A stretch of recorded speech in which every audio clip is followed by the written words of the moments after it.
So I'm going to begin by disagreeing with Austin. He and I argued side by side. I don't often disagree with Austin.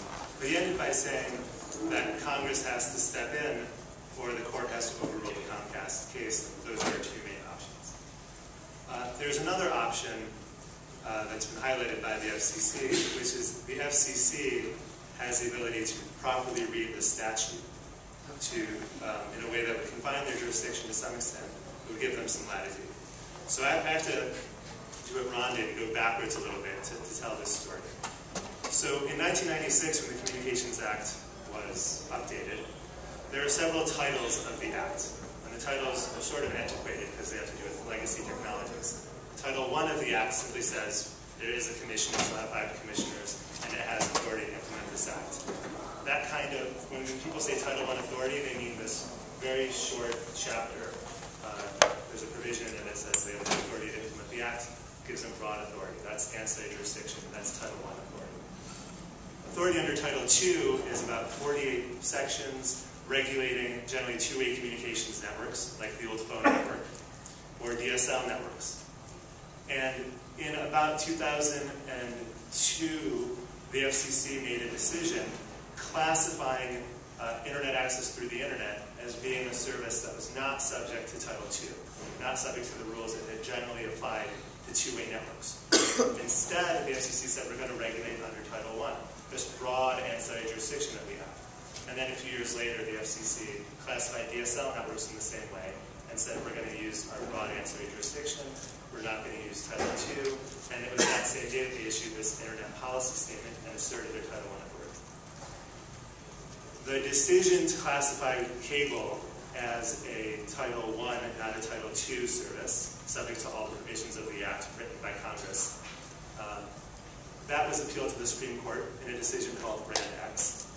And in the Brand X decision, the Supreme Court said, under Chevron, we will defer to the FCC's interpretation of what an information service is and what a telecom service is, and we'll defer to them, and in the future they'll be able to use Title I as it comes up. There is a scathing dissent by Justice Scalia and 2 other justices. And Justice Scalia says this is a completely implausible reading of the statute. Clearly, access to the internet is a two-way communications network. The arguments against it being subject to Title II of the Act are implausible. And what the FCC is trying to do here is turn what he called statutory constraints into bureaucratic discretions. Because now the FCC is going to go off with a roving commission to do good under Title I. That was Justice Scalia's concern, and he said, there's a tried and true path, the path that Austin mentioned in fact, which is something called forbearance authority. You apply the Title II of the Act to this new communications network, and to the extent that a provision is unnecessary under the Act, you apply forbearance and you forbear from that provision of the Act. Very simple, straightforward. It's what the statute says. Even if the FCC wants a roving commission to do good, even if Justice Scalia didn't agree with some of the regulation that might have been imposed under Title II, that's the way the Act reads. That's what Congress would want. We, the consumer groups at that time, argued on the side of Scalia that this was a bad idea to reclassify, because now when the FCC had a roving commission to do good, there was nothing to stop it from regulating NewYorkTimes.com, Twitter.com, Facebook, my blog, which no one reads, but still, the FCC could reach out and grab it. And this was actually a question asked of Austin or me by, I think, Judge Tatel. Can the FCC use its ancillary jurisdiction to start regulating social networks? They're both information services subject to Title I. And so the obvious thing to do, and this is actually, I don't want to put Austin on the spot, but he wrote a blog post and sort of advised the chairman very publicly that Title II was the way to go.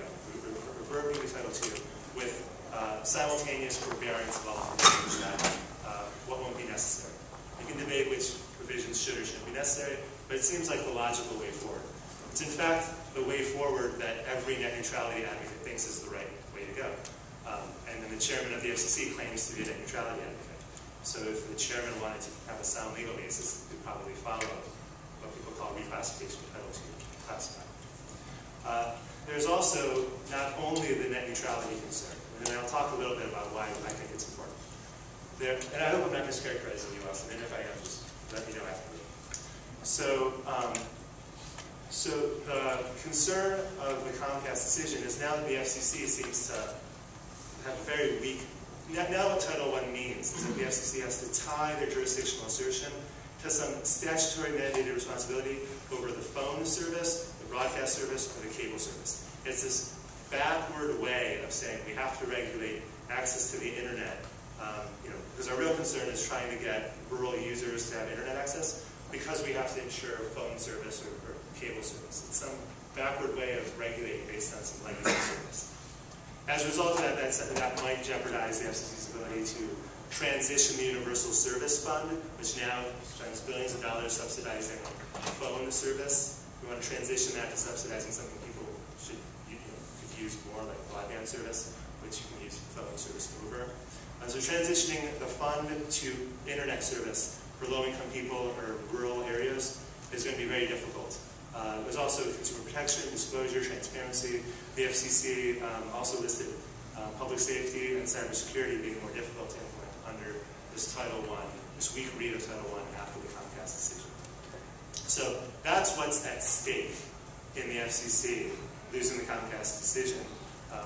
Will the FCC be able to implement these important goals, which they can do under Title II, or will the FCC also have a roving commission to do good, which Title I basically gave them? And the DC Circuit, I think, left the door open very clearly for agreeing with Justice Scalia and going back to Title II. And so I want to speak for a moment about why I think this issue matters, and it's not a competition issue. So I just want to sort of comment on what Tom said very briefly. People who advocate for network neutrality, this is a principle that phone and cable companies won't be able to discriminate between websites and technologies on the internet. So when Comcast was interfering with peer-to-peer technologies, I was like, I don't use Warcraft or BitTorrent. I'm just a nerd who uses the internet for reading blogs, right? And so I had to have my researcher tell me why was this important. And it turned out that some of these technologies were used by NASA to image high-definition images of the Earth.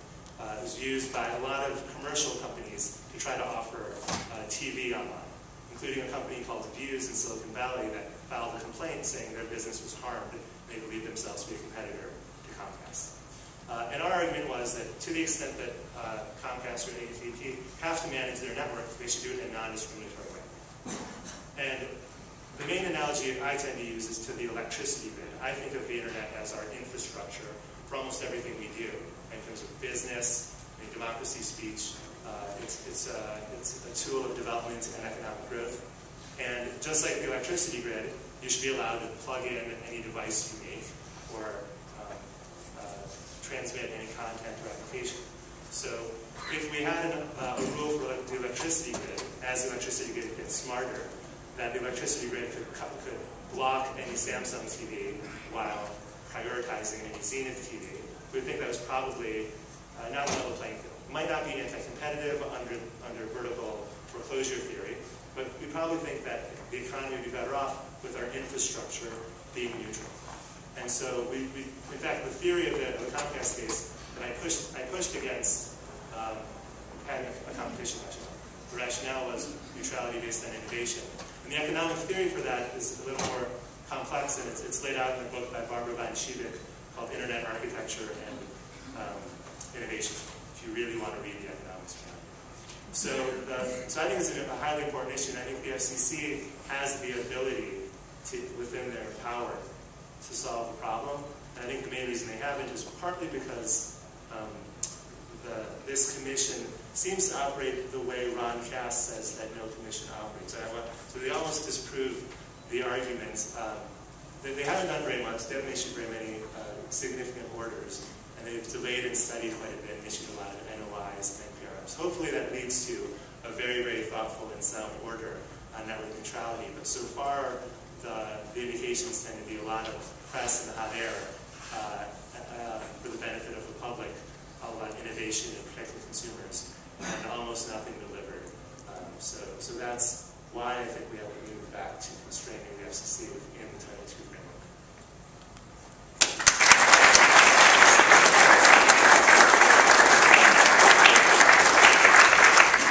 Well, I think there's enough controversy developed within the members of the panel, and I would tender first to